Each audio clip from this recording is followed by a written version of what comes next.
দুৰ্ঘটনাত পতিত সৰভোগৰ বৰনগৰ মহাবিদ্যালয়ৰ ছাত্ৰ যোৱা নিশা প্ৰায় 1 বজাত পালেংবাৰীৰ পঞ্চম দৌল উৎসৱৰ হুৱেৰী উৎসৱৰ সাংস্কৃতিক অনুষ্ঠান উপভোগ কৰি উভতি আহি থাকোঁতে 2 নং পালেংবাৰীৰ ত্ৰিবেণী খেলপথাৰৰ সন্মুখত ৰাস্তাৰ দাঁতিৰ গছত ছাত্ৰজনৰ ৰয়েল এনফিল্ড মটৰ চাইকেলখনে খুন্দা মাৰে আৰু মূৰ আৰু ভৰিত গুৰুতৰভাৱে আঘাতপ্ৰাপ্ত হয় ছাত্ৰজন আৰু কঁকালত আঘাতপ্ৰাপ্ত হয় লগত থকা বন্ধুজন। অৱশ্যে সেই সময়ত সহায়ৰ বাবে 108 এম্বুলেন্স সেৱাক ফোন কৰা হৈছিল যদিও সময়ত এই এম্বুলেন্স আহি নপোৱাত ব্যক্তিগত গাড়ীৰে ছাত্ৰজনক লৈ যোৱা হয় বঙাইগাঁওস্থিত লোৱাৰ আছাম চিকিৎসালয়লৈ। ছাত্ৰজন বৰপেটা জিলাৰ কলবাৰী গাঁৱৰ মানিক বজাৰৰ মহম্মদ জাহানুদ্দিনৰ পুত্ৰ মহম্মদ ইউছুফ বুলি জানিব পৰা গৈছে আৰু খবৰ অনুসৰি ছাত্ৰজন সৰভোগৰ বৰনগৰ মহাবিদ্যালয়ৰ ছাত্ৰ আৰু ছাত্ৰজন এতিয়া বঙাইগাঁৱৰ লোৱাৰ আছাম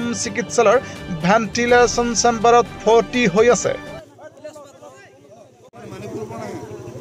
ফটাফট মাত পাতি এম্বুলেন্স